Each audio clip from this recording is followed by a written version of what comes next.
A few months ago, we told you about Delhi's incredible transformation, how the world's most polluted capital grew 7 biodiversity parks from wastelands. That became our most watched video ever. Well, turns out Delhi isn't the only Indian city figuring this out. Bengaluru just pulled off something amazing too. 15,000 citizens versus corporate interests. 371 heritage trees versus commercial development. The most lopsided environmental vote in India's tech capital. And the good guys actually won. I'm your host Lavanya, and in this episode of The Climate Brief, we are telling the story of how Bengaluru saved a forest right in the middle of the city and why it matters for all of us.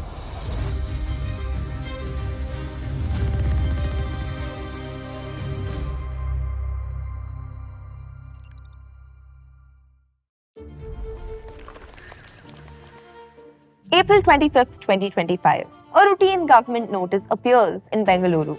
BBMP Forest Wing announces, Railway Land Development Authority seeks permission to remove 368 trees for commercial activity.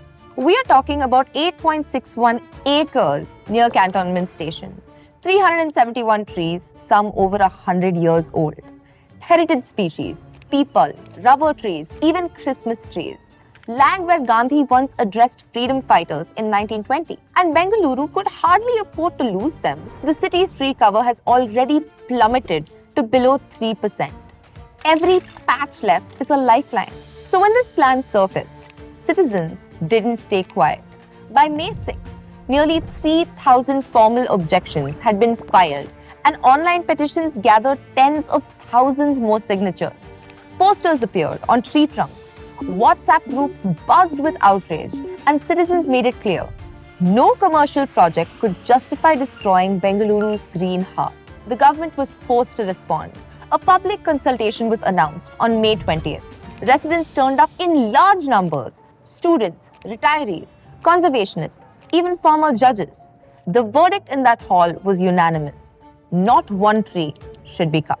And then came the turning point. In June, Karnataka's forest minister, Ishwar Khandre, walked through the colony himself. Moved by the scale and heritage of the canopy, he ordered a halt to any tree felling. Within weeks, the Karnataka Biodiversity Board declared the site a biodiversity zone, the first step towards permanent protection. Finally, on September 10th, the moment of truth arrived. More than 15,000 citizens had spoken in favor of saving the trees. Only 2 objections were recorded. And in a historic decision, the Cantonment Railway Colony was declared a Biodiversity Heritage Site.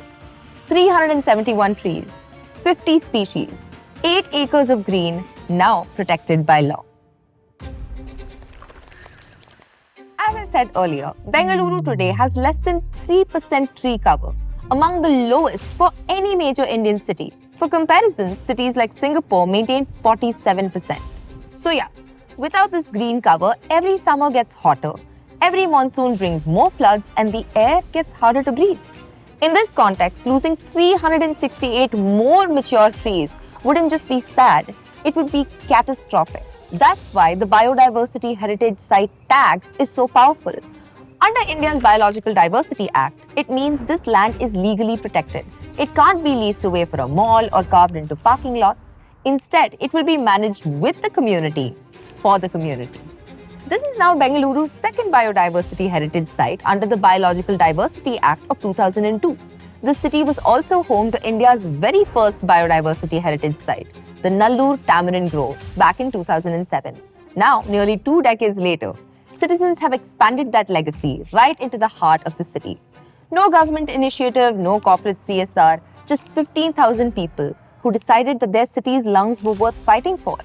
It's a reminder that climate action isn't always about grand policies or billion-dollar projects. Sometimes it's about people showing up, objecting, filing petitions, and refusing to let a green space be erased. And if it can happen in Bengaluru, it can happen anywhere. If this story inspired you, there are probably green spaces in your city that need your voice too. The tools exist. What matters is showing up when it counts. Like this video and share it with your peers. Subscribe to The Climate Brief for more stories of environmental victories that are actually happening. Because trust me, there are more wins out there than you think.